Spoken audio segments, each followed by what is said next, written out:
throne chair of every British monarch during their coronation ceremony. It's called the Stone of Jacob. The Stone of Jacob will also be placed beneath William's throne chair when he is crowned king. Most of us were taught revisionist history in school. To make sense out of what's going on in the world today, we need to learn a few simple facts about Israel's history without the revisions. According to the Bible story, Jacob fathered 12 Hebrew sons who invaded the land of Canaan. Canaan was the homeland of the Philistine people. After defeating the Philistines, the 12 Hebrew tribes carved up the land of Canaan into 12 tribal districts.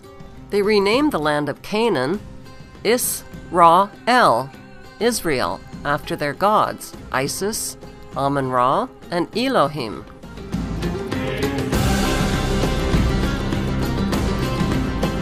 By 69 AD, Roman soldiers burned the city of Jerusalem to the ground and destroyed the Hebrew Temple of Solomon. All that remained of the Jewish temple was a wall, which still stands today in the city of Jerusalem. After the 12 Hebrew tribes fled from the land of Canaan, which they had renamed Israel, the Romans gave the land back to the Philistines and called it Palestine. Palestine was the Romanized word for Philistine. Today, the descendants of the Philistines are the Palestinians of Palestine. Where did the 12 tribes of Israel go after they fled from the land they had renamed Israel? The serpent tribe of Dan became seafaring pirates. They emblazoned the symbols of the snake and dragon on their red and white flag, together with the crest of an eagle. According to Bible prophecy, the Antichrist will descend from the tribe of Dan.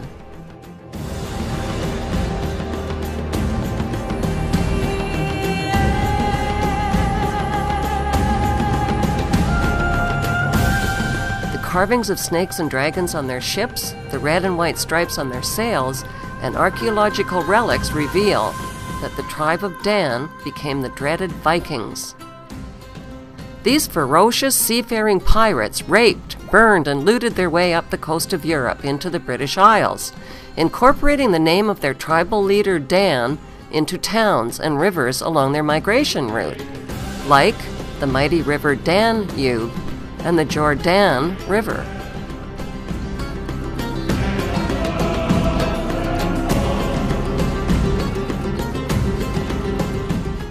Since vowels were interchangeable in the original Hebrew language, Dan could be pronounced Din, Don, or Den. It was embedded in the name London, Scandinavia, Sweden, and Denmark. Denmark literally means the mark of Dan. By 1016 AD, the Viking king Canute seized the throne of England, Denmark, and Sweden. Today's British royalty are descended from the serpent tribe of Dan and from the Viking kings whose symbol is the dragon. Prince Charles' coat of arms displays a red dragon and the German words Ich dien, which means I serve. I serve the red dragon. I serve Satan.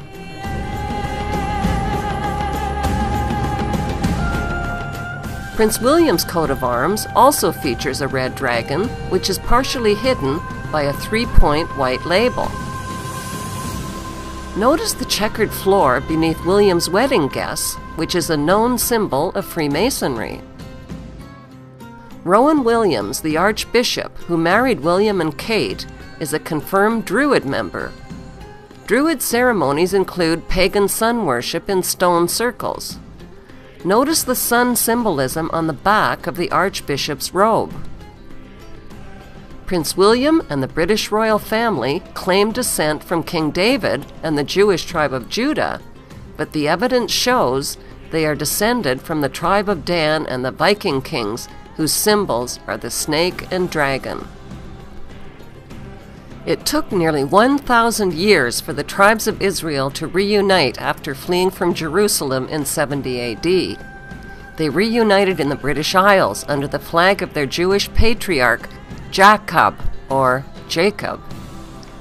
It took another 1,000 years for the Jewish tribes to reclaim the land that the Romans had given back to the Philistines. How did they do it? In 1917, the British Earl of Balfour signed the Balfour Declaration, promising to give the nation of Palestine to Lord Rothschild and the Jewish Zionists. This criminal declaration was made even before the British had conquered the nation of Palestine at the end of World War I. During World War II, American corporations supplied gas, money, vehicles, and weaponry to Hitler and the Nazis. By the end of World War II, the British conquered and turned the Muslim nation of Palestine over to the Rothschild Zionists as promised. The Zionists populated the land with boatloads of Jewish refugees from Nazi concentration camps. By 1948, the name of the Muslim nation of Palestine was officially changed to the Jewish state of Israel. According to Jewish historian and best-selling author Simon Schama, the Rothschild Zionists financed illegal settlements on Palestinian land. They now own 80% of the Palestinian land that they renamed Israel. What is a Zionist? Zionists are a minority of Christian and Jewish extremists who believe that the Jews have a God-given right to the land of Israel. Why? Because according to the Judeo-Christian Bible, God said so. But wouldn't that make God a racist God who favors Jews over all others? How big is the Promised Land? God's promised land to the Jews extends far beyond the borders of present-day Israel. It includes Lebanon, Syria, Jordan, half of Iraq, half of Egypt, parts of Turkey and Saudi Arabia, the modern state of Israel, as well as the West Bank and Gaza.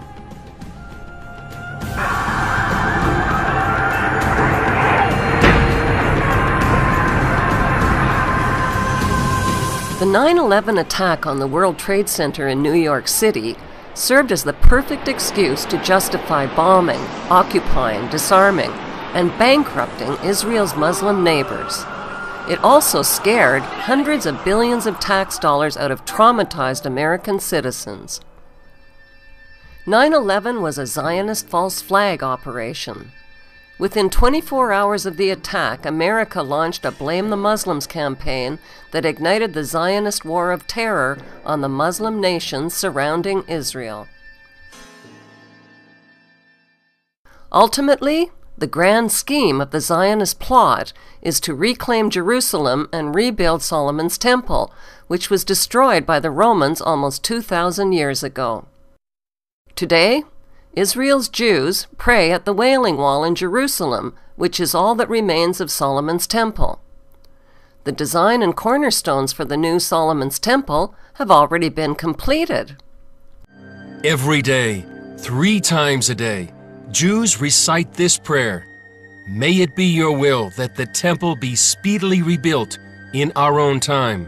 It's a prayer they prayed for almost 2,000 years. But Jews here in Jerusalem are doing more than just praying. Just a few steps away from the Western Wall, rabbis and craftsmen are building what they call a temple in waiting.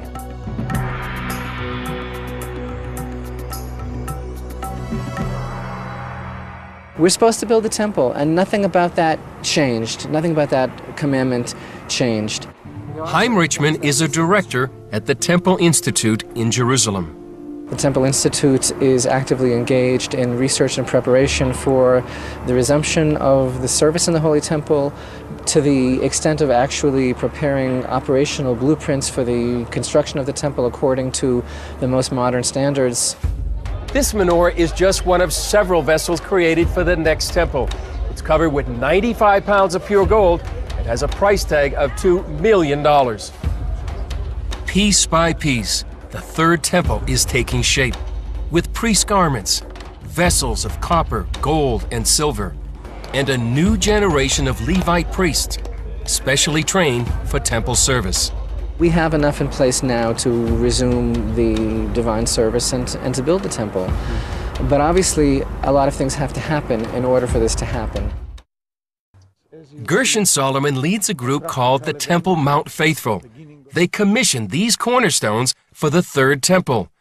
The 6-ton stones were consecrated with water from the biblical pool of Siloam and cut with diamonds. The Temple Mount, 35 acres of it, is the most explosive piece of territory on the face of the planet.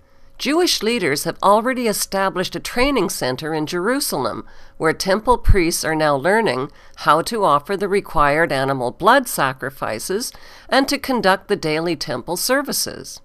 Now, of course, there's limits on exactly what sacrifices we can do because of the state of impurity that we're in. Some sacrifices we can't do without the ashes of the red heifer, but the Passover offering, national sacrifices we can perform in a state of impurity. So what's stopping the Zionist Jews from rebuilding Solomon's temple? What's stopping them is a Muslim shrine called Dome of the Rock, which was built in 691 AD right over the top of the ruins of Solomon's temple. It is one of the world's holiest Muslim sites. This sacred real estate is, without a doubt, the most dangerous real estate on planet Earth. The Muslim Dome of the Rock is the elephant in the room. The Zionist plan to rebuild Solomon's temple on sacred ground must, by necessity, be a plan that reduces the Muslim Dome of the Rock to rubble. Building Solomon's temple means the Muslim shrine must fall, either by a natural disaster like an earthquake, or a man-made disaster like an exploding bomb. A man-made disaster would surely be the spark that ignites World War III. When a British monarch is crowned, an elaborate ceremony takes place which resembles the ritual crowning of King Solomon of ancient Israel. King Solomon ruled over ancient Israel and had extensive knowledge of the Kabbalah, which he used to communicate with demons. King Solomon is the single most important figure in the occult teachings of world international Freemasonry. The ancient Goetia is a book of powerful invocations and spells written by King Solomon. These ancient spells and evocations were used to summon spirits who were then psychically tortured and forced to serve King Solomon. The Goetia contains descriptions of 72 demons, some of whom control their own army of lesser demons. King Solomon evoked and imprisoned these spirits in a bronze vessel sealed using magic symbols.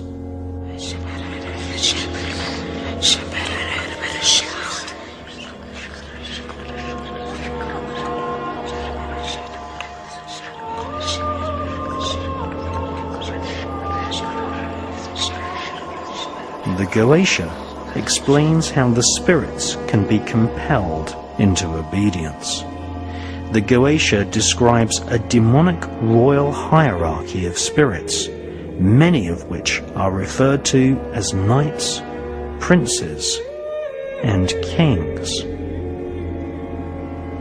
King Solomon ruled ancient Israel from the year 970 to 928 BC. Satanists, occultists, and Freemasons worldwide venerate the memory of King Solomon, who owned a magic ring engraved with a symbol called the Seal of Solomon. This gave him power over the invisible monarchy of demons. This Seal of Solomon is better known as the Star of David. It is this symbol which is encoded into the $1 bill. It is also the flag of Israel.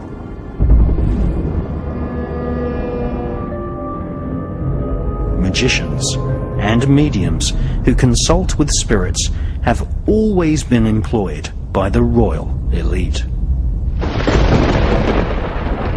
In medieval Britain, Dr. John Dee was consulted regularly by Queen Elizabeth I. At the British Museum in London, we see the dark mirror which John Dee used to see or scry the faces of spirits.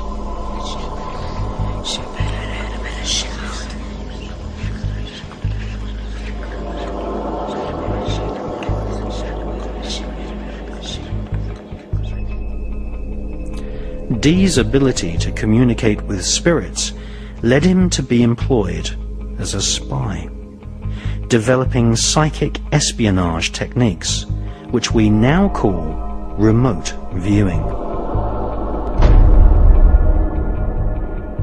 John Dee attended Trinity College in Cambridge, which became a place where occultists and the world of spies were intertwined.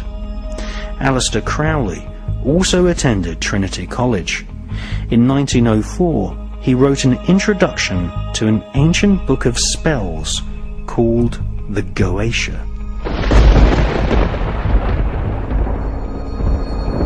Soon after, Aleister Crowley followed the footsteps of John Dee and worked as a spy for Her Majesty's Secret Intelligence Service, MI5. Dr. John Dee was secretly initiated into the secrets of the Kabbalah by Rabbi Lowe in the 1500s. The Kabbalah offers a route map which is called the Tree of Life. Discarnate spirits, some angelic, some evil, occupy each point on the Tree of Life. These spirits can be called forth and invoked to serve the magician. Medieval astrologers and Kabbalists such as John Dee were hired by monarchs to plan their wars, or to experiment with alchemy, trying to transform base metals into gold and thus increase the already spectacular wealth of the monarchy. Once World War III has come and gone and the Muslim shrine has been destroyed, the new Jewish Temple of King Solomon will be built over its ruins in Jerusalem, and a king will sit on the throne chair.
There are three important texts that predict an apocalyptic Third World War, which would give rise to one world empire and one world king: the Bible's Book of Revelation, the Illuminati's Protocols of Zion, and Albert Pike's Morals and Dogma. A statue of Albert Pike stands today on a pedestal in Washington, D.C. What did Albert Pike do to deserve a statue in his honor on federal land at the foot of Capitol Hill? Albert Pike was the sovereign pontiff of Universal Freemasonry and a known Satanist who possessed a bracelet which he used to summon Lucifer. After the American Civil War, he was imprisoned for treason, but thanks to Freemason President Andrew Johnson, Pike was pardoned. By 1869, Pike had become the National Chief Judiciary Officer and Grand Dragon of the Knights of the Ku Klux Klan in Arkansas. By 1871, he published the Masonic handbook known as Morals and Dogma. Albert Pike was also the author of a military formula for 3 world wars that would advance the world government agenda to its final stage in the 21st century. World War I, said Pike, must be engineered to overthrow the Tsars of Russia and make Russia a fortress of atheistic communism. World War II must be engineered to destroy Nazism, strengthen political Zionism, and create a sovereign state of Israel in Palestine. World War III must exploit the conflicts between the Zionist state of Israel and the Islamic states so that they mutually destroy each other. Divided and exhausted by war, the masses will receive the light of Lucifer brought finally out into the open. Albert Pike's vision for World War III is now taking shape in the Middle East, where the engineered conflicts between the Zionist state of Israel and the Islamic nations are coming to a head. Proof of a world government conspiracy is uncovered on our Seeing is Believing tour of 5 U.S. cities, starting with Denver, Colorado. Denver, Colorado is home to America's largest airport called the Denver New World Airport. The airport was built by Freemasons in 1995 and features a Freemasonic dedication capstone in the atrium. A time capsule is buried underneath the stone to be opened in the year 2094. The New World Denver Airport has a swastika-shaped runway. There is reportedly a deep underground military base beneath the airport, with miles and miles of secret subterranean tunnels connected to a large network of underground cities. As passengers drive up to the main airport terminal, they are greeted by a sinister-looking 32-foot-high fiberglass blue stallion, with veins popping out of its body and demonic eyes that glow bright red. Not exactly a calming influence for travelers who are already spooked about getting on a plane. The sculpture is believed to symbolize the pale horse of the apocalypse mentioned in the Bible, whose name is Death. The sculptor, Luis Jimenez, was killed by the horse when a chunk of the sculpture broke loose and came crashing down on him. Locals call the horse Blucifer. Inside the airport, travelers hurry past grotesque gargoyles in suitcases that leer down at them, and morbid apocalyptic murals that line the airport walls at the main gate. 4 panels of giant-sized wall murals in the baggage claim area tell a terrifying and prophetic story in pictures of how humanity's future is going to unfold. The first mural reveals a horrific Darth Vader-like figure wearing a Nazi general uniform and a gas mask. The gas mask indicates that the next war will use depopulating biological or chemical agents. The white dove that he is killing symbolizes peace. On the right are destroyed buildings reminiscent of the Twin Towers. The Nazi general's scimitar sword has been swished through the air, leaving behind a rainbow chemtrail that poisons the air and ethnic population below it. On the left is an endless line of weeping women refugees holding dead babies. There is no trace whatsoever of violence to the dead children, who appear to have died from the deadly gas of the toxic rainbow. Why are there no men present? Presumably, they have all been killed. The Nazi general's scimitar sword that destroys peace is a symbol used by the Shriners, who are Freemasons. Freemasonry is a fraternity within a fraternity. Outwardly, it is a friendly, charitable organization that conceals an inner brotherhood of the 33rd degree elect. The next airport mural shows a forest and a city in flames. The world's endangered animals and plants are extinct. Buffaloes, whales, leopards, elephants, and sea turtles. The sickly haze and leaping flames suggest a nuclear or biochemical devastation.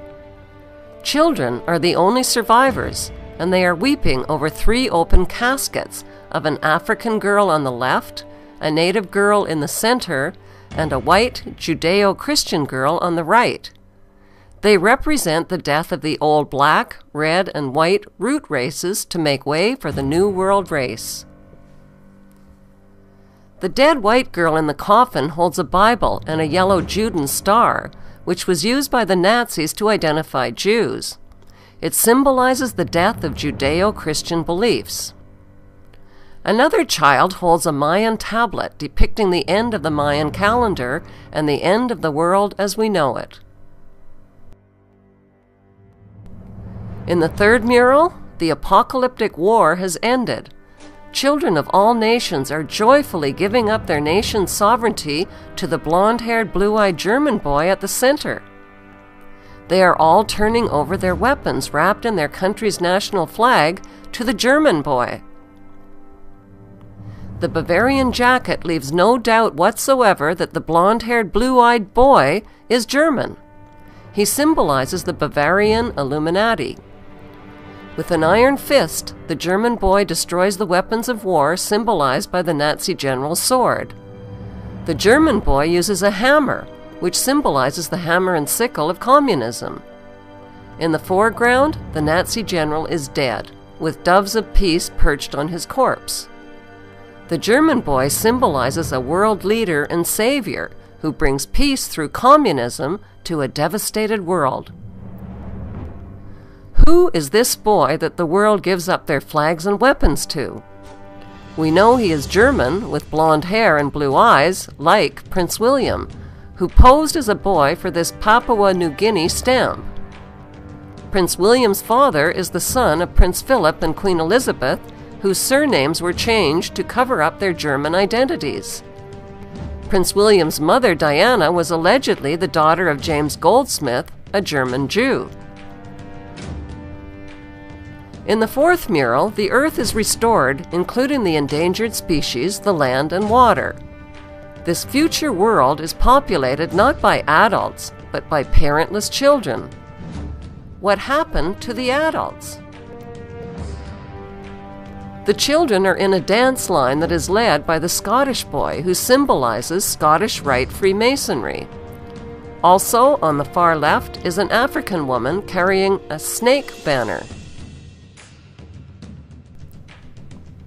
The parentless children of the world are celebrating the New World religion as they gather around and touch the light of Lucifer, who appears as a genetically engineered plant. The plant is a floral version of the colorful bird known as the Quetzalcoatl, or feathered serpent. It is symbolically inseparable from the morning star and Lucifer. The main theme of the Denver New World Airport murals is an apocalypse, with massive depopulation, extinction of species, the death of Judeo-Christian beliefs, and the birth of one world government, one world ruler, and one world religion. The next stop on our Seeing is Believing tour is Charlotte, North Carolina, where the headquarters of America's largest bank is located, the Bank of America. Here we find more eerie, bone-chilling paintings describing the apocalyptic story of humanity's future in pictures. 3 prophetic frescoes are prominently displayed in the Bank of America's main lobby. Like the Denver murals, they tell a symbolic story which is understood by those in the know. In the first mural, the central figure is a blue-eyed, blonde-haired German boy wearing a Nazi overcoat, clicking his heels together and standing at attention on the checkerboard floor that is a classic symbol of Freemasonry. Who is he? He is the same boy found in the Denver Airport mural, but he is older in this continuation mural. Notice the phallic hand gesture in the comparison photo of the young, blonde-haired, blue-eyed Prince William. Similarly, the boy in the mural has a subliminal erect phallus on his Nazi overcoat, symbolizing power. By erasing the boy's right arm, it becomes clear that the flames of the burning bush are shaped like a hand, and the bush itself is shaped like an arm that is positioned at the boy's shoulder. It now becomes obvious that the German boy is making a straight-arm Nazi salute.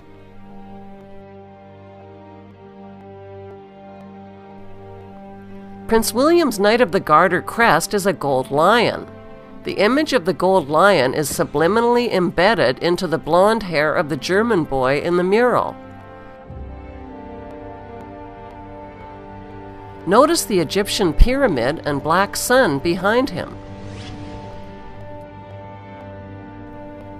The second fresco in the Bank of America's lobby is an apocalyptic concentration camp where resistors are incarcerated.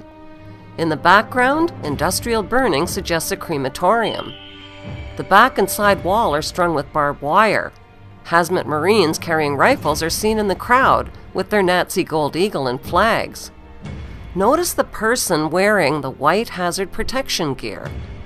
The hazard protection gear symbolizes a pandemic, biochemical, or nuclear warfare. This is the same apocalyptic theme found in the Denver mural, in which the Nazi general is wearing a gas mask. Overhead, the elite are hovering and celebrating like gods, circling free and naked in their wealth and power. They are energized by the chaos below, where the world population is trapped in their net.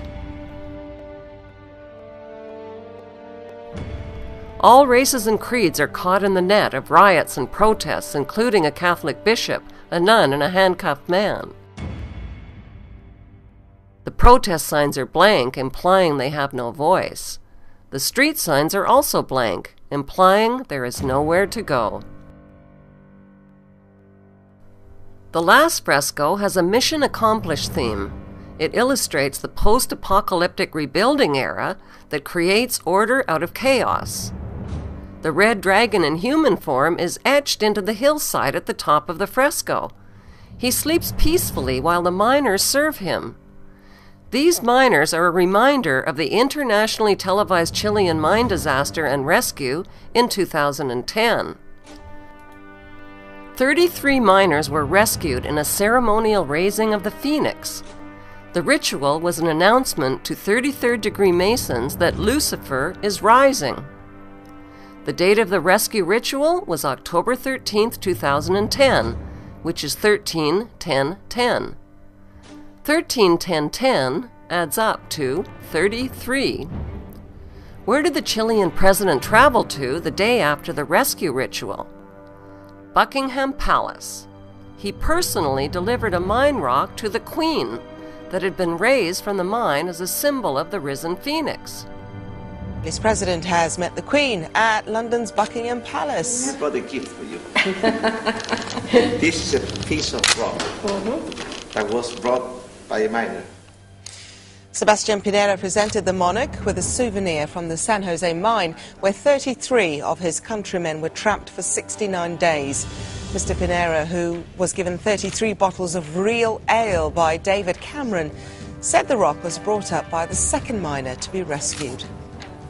The prophetic murals that are featured at America's largest airport and America's largest bank express a New World Order agenda that is hidden in plain sight. The giant images on display for all to see are designed to be understood only by a few. The commissioned murals share common themes: an apocalypse, a New World Order, and a central figure who is a blonde-haired, blue-eyed German boy. The next stop on our Seeing is Believing tour is Ellerton, Georgia.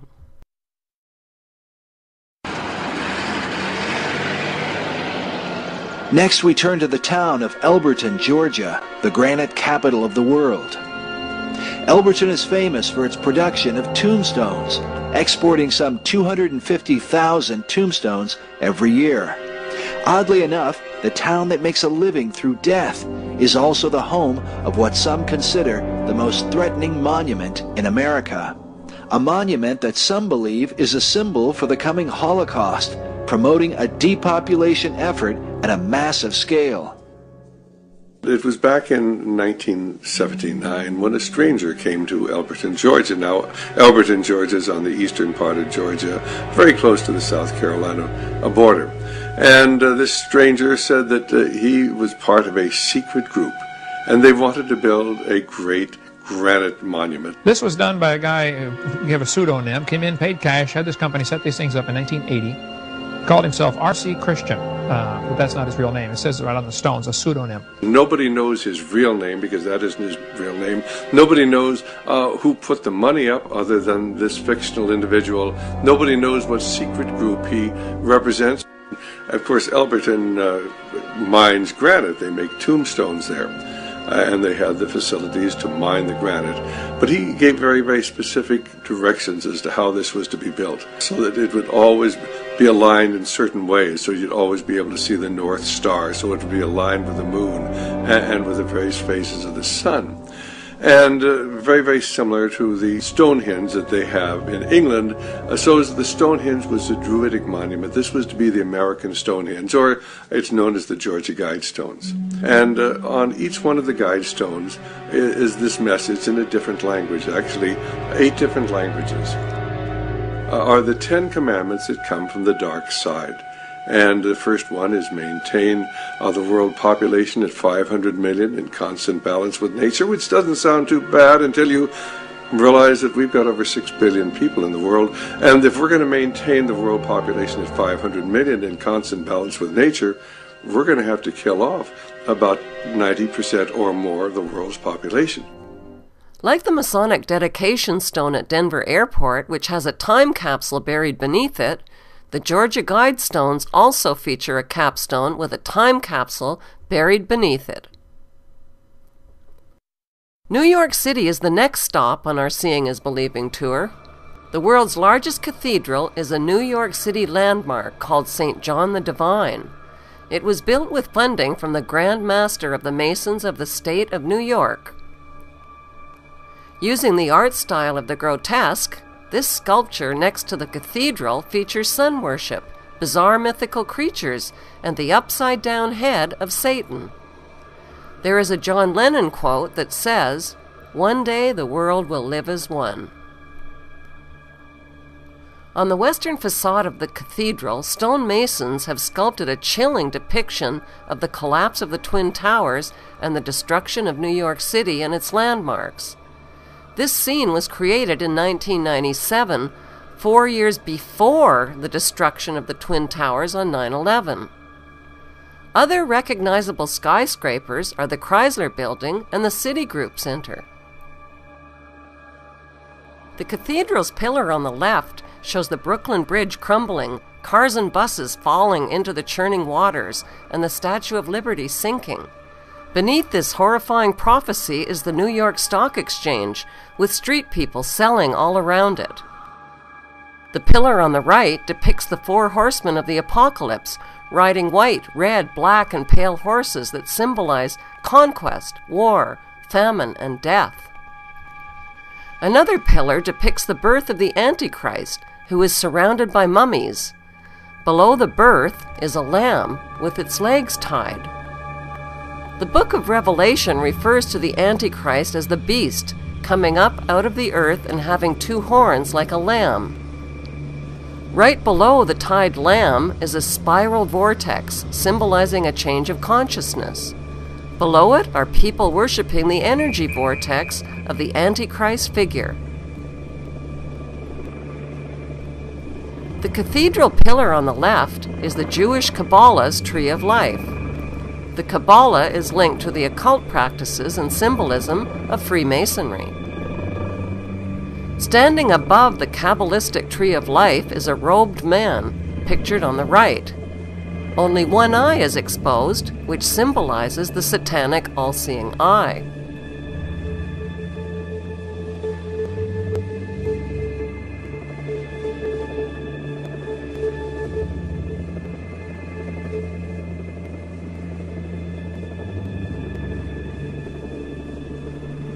Our second stop in New York City is the United Nations headquarters, which was built in 1945 and financed largely by John D. Rockefeller.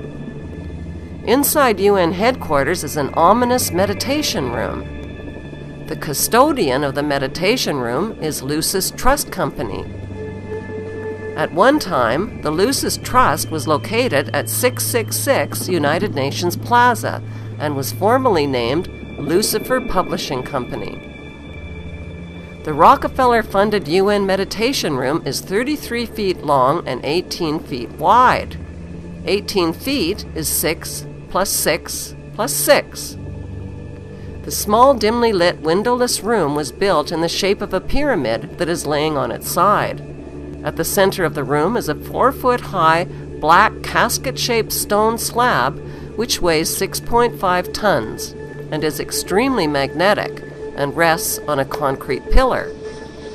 The pillar descends beneath the floor into the bedrock and taps into the Earth's hyperdimensional energies to induce a state of altered consciousness. Not far from the meditation room is the United Nations Security Council chamber. This is the emergency room of the UN, where the world leaders meet when there is a threat to peace. They decide the fate of nations. Even though Israel has over 200 uninspected nuclear weapons and has violated dozens of resolutions, no sanctions are ever imposed because of the United States' veto powers. Notice the giant mural that towers over the Security Council room. The central focus of the UN mural is the phoenix bird that has risen. The phoenix bird is a symbol of Lucifer. Egyptians believed that the phoenix symbolized a god who rose to heaven in the form of a morning star like Lucifer after his fire immolation of death and rebirth. Notice that the phoenix bird is not standing above his own ashes. He is standing above his old skin. Like a snake, he has shed his old skin and is revealing himself as God at the center of the mural. At the top left, there is a church steeple without a cross. The missing cross symbolizes the death of Christianity. Below, a woman receives the rays of the sun god, while the man in front of her plays Pan's flute. To their right are two pyramid symbols and people joined together by a long blue serpent-like cloth. Below the risen phoenix, a sword is driven through a dragon beast. This represents the killing of old beliefs and religions that depicted Lucifer as a beast. The New World religion worships him as beautiful. Behind the phoenix, the ghostly figures of the walking dead are stepping into a void. They symbolize depopulation.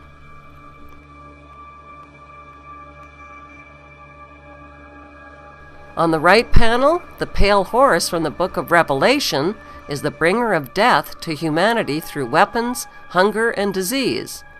The man is releasing him. The chained black man represents slavery, while the top panel of the mural shows a technologically advanced white race who control industry, art, and science. In this post-apocalyptic mural, the military man standing on the tail of the beast represents worldwide military power.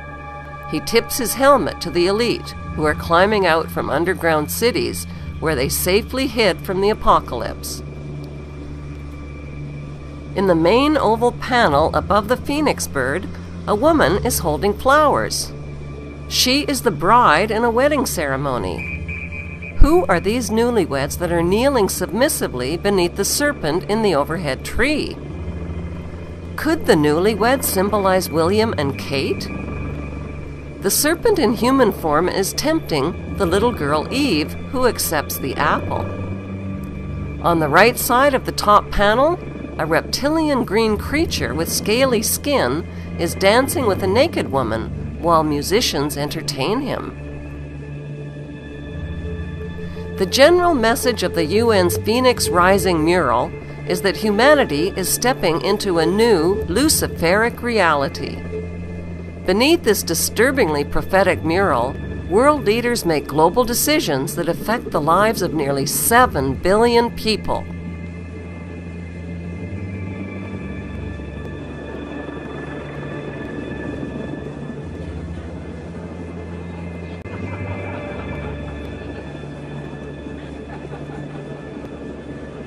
What's hard for most people to grasp is that our elected government leaders are involved in an apocalyptic scheme to enslave the masses under a world government dictatorship.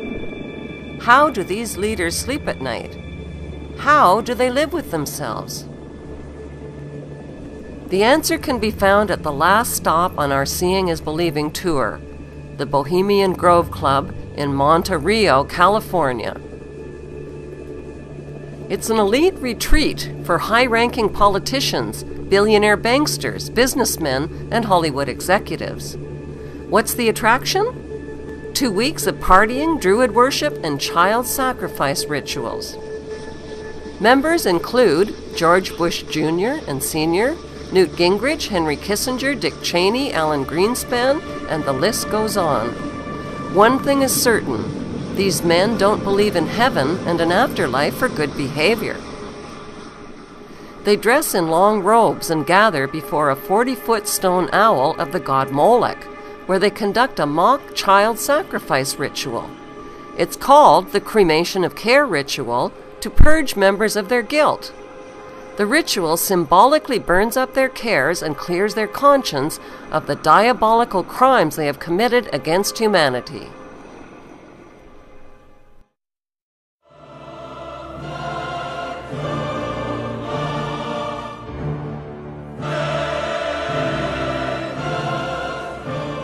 Adolf Hitler has a competitor for the title of the most evil man in human history. His competitor's name is Sabbatai Zevi. Sabbatai Zevi declared himself to be the Jewish Messiah in the year 1666. This false Messiah led the largest Messiah movement in Jewish history and attracted more than half the population of European Jews. How did he do it? By promising to return the Jews to their ancestral homeland in Palestine. Sabbatai Zevi made everything that was holy unholy. He rejected the rules of the Jewish holy books and every standard of Jewish decency. There would be no more guilt or sin or right or wrong, no more sexual taboos, no more 10 commandments, no more fasting. Instead, there would be feasting. Sabbatai Zevi's immoral leadership finally fell from grace when the Sultan of Turkey threatened him with torture unless he converted to Islam. Sabbatai converted to Islam, but he brought his infectious evil theology with him. 1 century later, Jacob Frank proclaimed himself to be the reincarnation of Sabbatai Zevi and the living Messiah for all Jews.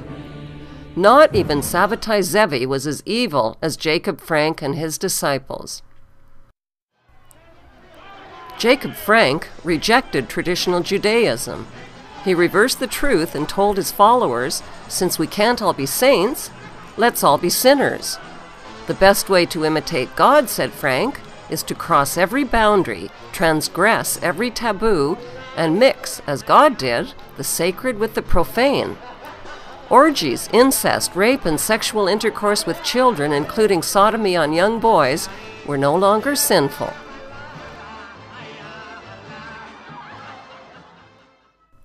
In 1773, Jacob Frank traveled to Frankfurt, Germany, the birthplace of the Illuminati. That's where he formed an unholy alliance with Adam Weishaupt and Mayor Amschel Rothschild's banking dynasty. The ambition of the Rothschild dynasty was to win control of the world's gold, central banks, and wealth. The Rothschilds sent John Jacob Astor, Jacob Schiff, and Paul Warburg to America, where they influenced the privatization of the Federal Reserve banking system and the dismantling of the American Constitution. The goal of Weishaupt and the Jesuits was to take control of the Vatican and its hierarchy of Catholic clergy. Weishaupt formed the Order of the Illuminati and infiltrated the Freemasonic lodges with his doctrine until every Masonic lodge in every nation accepted it. The Frankist goal was the destruction and replacement of Jewish ethics with a satanic religion based on the exact opposite of Jewish teachings. When this unholy alliance of conscienceless men was seeded, a cancerous war against humanity erupted. With Rothschild financing, Jacob Frank became fabulously wealthy and was put in charge of spreading a Luciferian theology that would be the hidden hand behind future wars and revolutions. Jacob Frank's followers were called Sabbatean Frankists. They practiced witchcraft and occult rituals, including animal and human sacrifices. Lucifer, they declared, was the true God. The Sabbatean Frankists expanded their movement by masquerading as converts to other religions. They converted to Catholicism and to Islam, where they embedded themselves and spread their Luciferian infection as closeted crypto-Jews. The Frankists traded their wives and daughters with members and with powerful non-members who they needed to seduce into their cult. Jewish professor Gershon Scholem called Jacob Frank one of the most frightening men in Jewish history.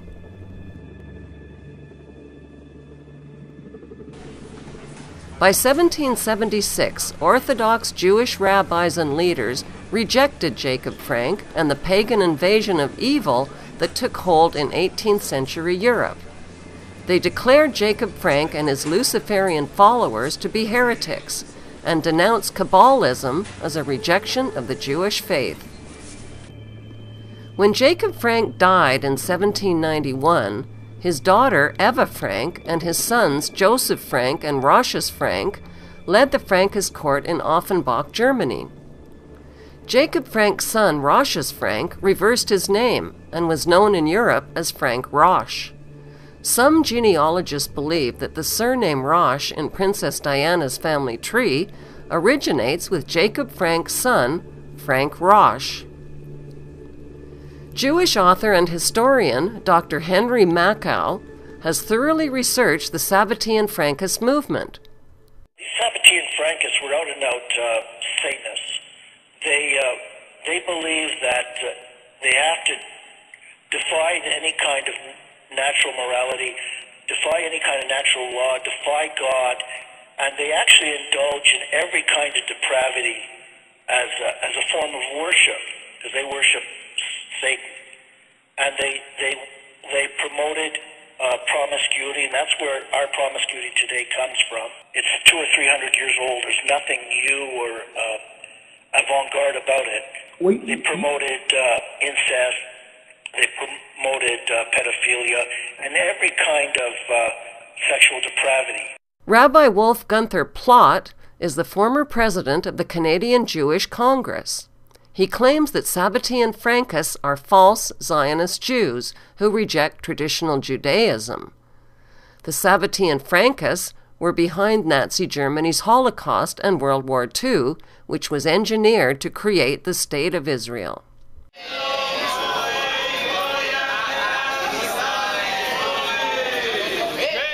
Today, hundreds of thousands of Jews in Israel are anti-Zionist Jews who have been protesting on Rothschild Boulevard in upscale Tel Aviv. Anti-Zionist Jews are burning the flag of Israel to protest the Zionist violence and genocide and the injustices. Why don't we see this on television?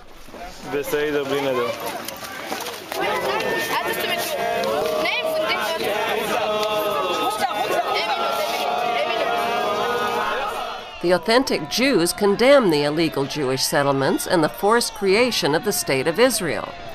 My late father was in Auschwitz concentration camp. My late mother was in Majdanek concentration camp.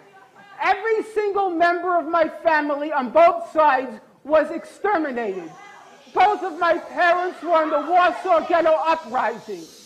And it's precisely and exactly because of the lessons my parents taught me and my two siblings that I will not be silent when Israel commits its crimes against the Palestinians. And I consider nothing more despicable than to use their suffering and their martyrdom to try to justify the torture, the brutalization, the demolition of homes that Israel daily commits against the Palestinians. So I refuse any longer to be intimidated or browbeaten by the tears. If you had any heart in you, you would be crying for the Palestinians, not for what's been done. This is a drawing by a Palestinian child who has experienced the Palestinian Holocaust that is taking place in Israel right now. It's not a religious conflict. That's a Zionist ploy of accusing everybody of being anti-Semitic. You want peace. You want to have a conference here of peace. Step back and look and read the facts. Not the facts that have been misconstrued by the Zionist propaganda. The facts that are realities. Tell me what land the Jews did not live in harmony with the Muslims. In Iran, we have over 25,000 Jews there, thank God. Why? Because this is not a religious conflict. It's purely because of a political movement, a relatively new movement, which is antithetical, contradictory to the Jewish religion of thousands of years. Judaism is spirituality, a religion of compassion to emulate God. Zionism has been created 100 years ago by atheists, people who abhorred religion, who wanted to transform Judaism from religion to nationality, to a purely materialistic base, godless in its essence. That is not Judaism, and they have no right to use the name of Israel. They've usurped our name, they've stolen our symbols, and they've stolen our identity. And they are causing death and destruction, year in and year out. For over 50 years, death and bloodshed has not stopped because of a pure ideological belief called Zionism. They sacrifice on their idol bodies, human beings, hearts, souls. They rent, they've destructed houses, they've destructed people's lives. What can we do about this? Let's step back and think. There is a solution with God's help. If we would put away the politics, then we could know that we've been living and coexisting together. We most profusely apologize to the Muslims, to the Arabs, what has been done to them. America's Zionist-owned media falsely reported that Iran's President Ahmadinejad threatened to wipe Israel off the map. This was a mistranslation. What the president of Iran really said is that Israel is occupying Palestine and has no legitimacy on the world map. Traditional Torah Jews and rabbis agree with him. There is speculation that the revolutionary document called the Protocols of Zion is a secret Sabbatean Frankist document. This document embodies 24 protocols which map out a detailed Zionist plan for global control. The protocols, written in the late 1700s, describe in precise detail the world domination plan that is unfolding today. Rabbi Marvin Antelman charges that the world today is ruled by a Sabbatean Frankist satanic cult that has conspired with the Illuminati to destroy all religions and fuse all nations into one. Today, royals, politicians, banksters, and businessmen form the inner circle of the Sabbatean Frankist elite. They live secret, two-faced lives, sometimes posing as religious Jews or Christians or Islamists. Modern Zionism is rooted in the unholy alliance of Frank, Weishaupt, and Rothschild. It has infiltrated world religions, taken over Freemasonry, engineered wars and revolutions, and turned nations and citizens into their debt slaves worldwide. Unfortunately, Muslims, Christians, and Jews do not recognize their common enemy because that enemy is invisible. It hides within their own religions. The enemy also hides within the activist community. It finances big-budget documentaries and movements. The end game is to sell a divisive, anti-capitalist, atheistic message and deliver trusting followers right into the lap of a communist New World Order. Today, the bloodlines of this unholy alliance are in the final stages of establishing one world religion, one world government, and one world ruler.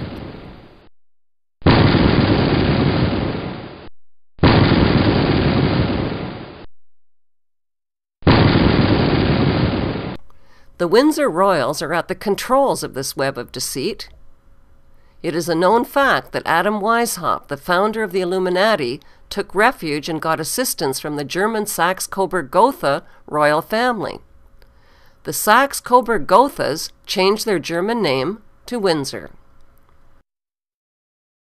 The Windsors' public image is a facade to hide the cesspool from which they operate behind the scenes. Their power and control cascades out of Buckingham Palace to the elite bloodlines who run world affairs.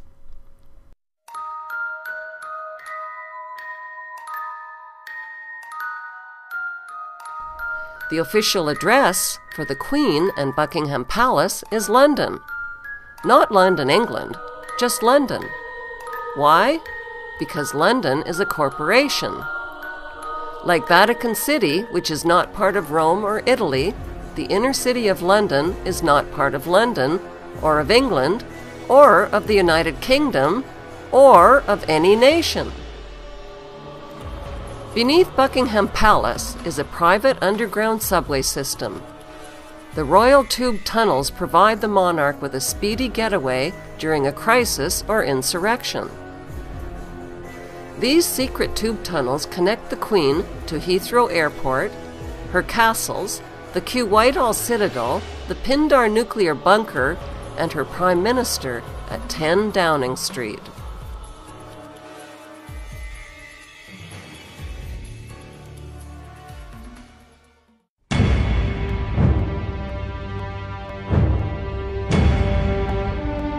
"2,000 years ago, the Book of Revelation predicted that Satan would one day rise up from his ungodly abyss and take possession of an earthly prince.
A one-world empire and ruler has been in the planning stages for thousands of years.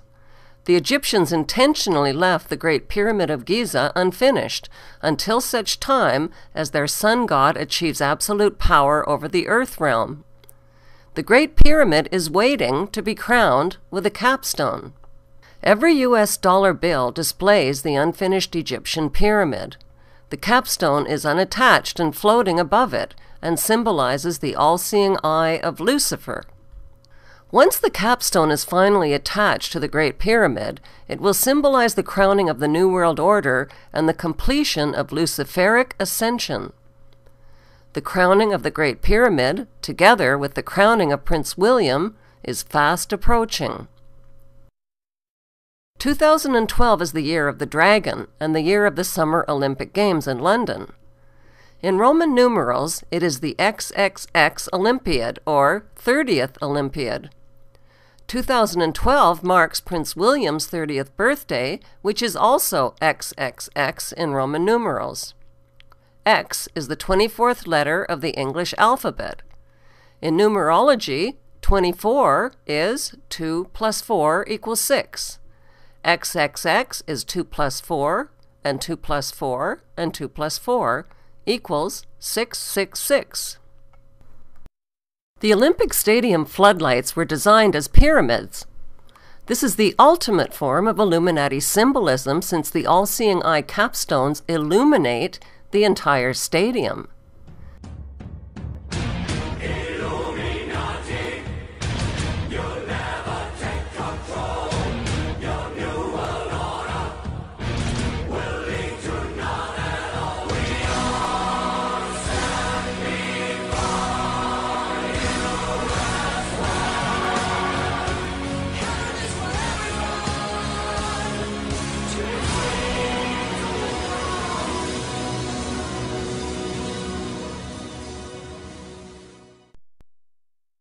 Strangely, the Olympic Village site was designed with biblical and mystical road names. Even stranger are the 2012 one-eyed Olympic mascots, which are all-seeing eye symbols. The eye of each mascot is actually a camera that allows the little demons to see all and record all.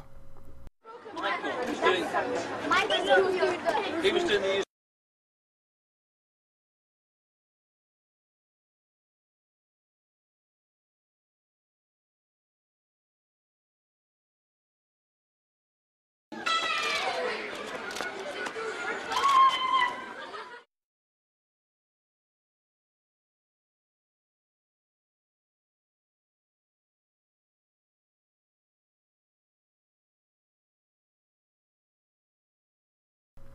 Look closely at the logos of the Olympic corporate sponsors. Sun pyramids, pentagrams, all-seeing eyes. These corporate Luciferic logos are everywhere, and they are not harmless. Symbols vibrate and project the energy of what they symbolize. Open your mind. Open your mind. Open your mind. Open your mind. Open your mind.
If you want to know the identity of the men who rule the world from the shadows, all you have to do is unscramble the puzzle pieces of the 2012 Olympic Games logo.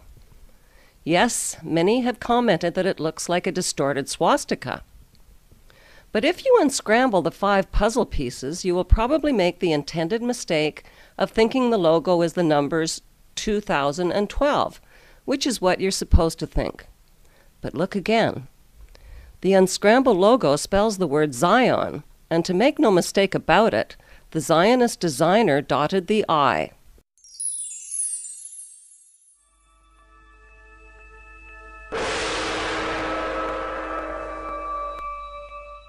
The kleptocracy of royals, banksters, and corporate criminals have painted a bleak future for humanity with their apocalyptic movies, murals, and monuments.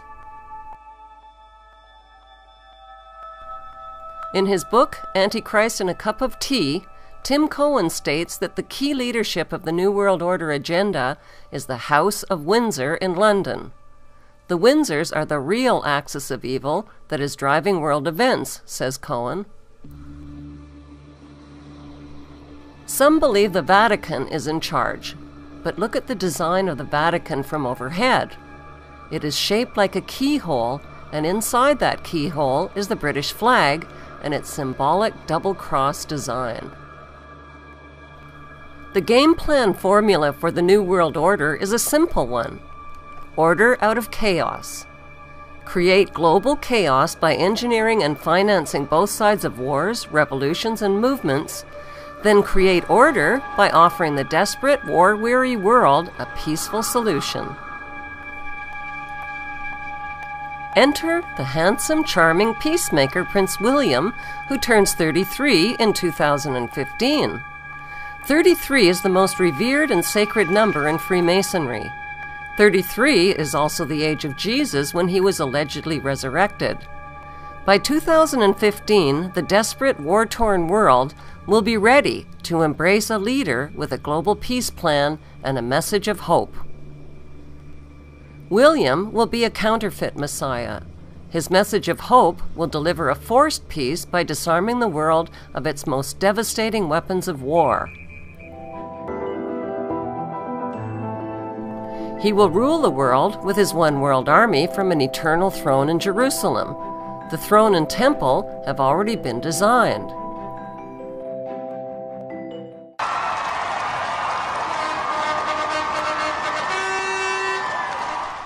Just like the symbols that are hidden in corporate logos, the 1% that rule the 1% that rule the 99% hide in plain sight. They hide by reigning instead of ruling, and they hide behind the walls of one of the world's biggest tourist attractions. Over the centuries, we have fought and died by the millions to enrich these royal lowlifes. We have worshipped them, labored for them, paid taxes to them, carried their flags, sung their anthems, and we have even wiped their butts for them.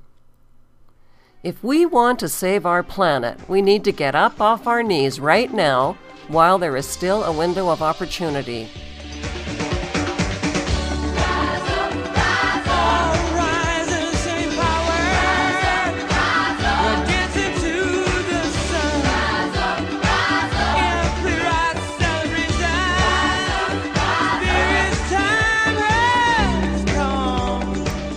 What does it mean to get up off our knees?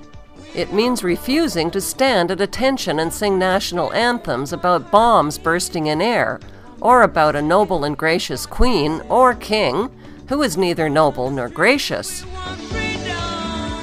It means not voting in the corrupt electoral system. A vote for the lesser of two evils is still a vote for evil. It means not wearing corporate logos and imitating idiot gestures that vibrate Luciferic energy. It means giving up our need to worship gods, messiahs, saviors, aliens, gurus, politicians, and rock stars. When we worship, we give our power away.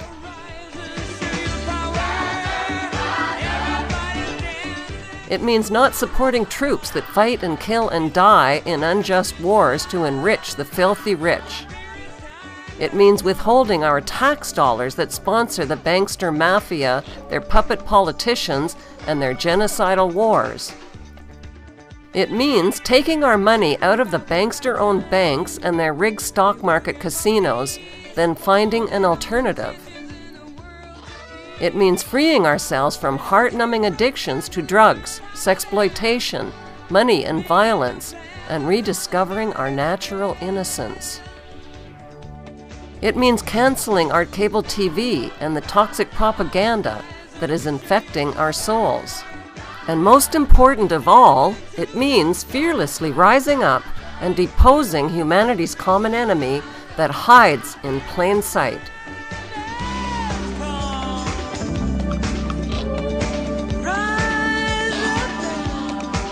The British Empire will last for...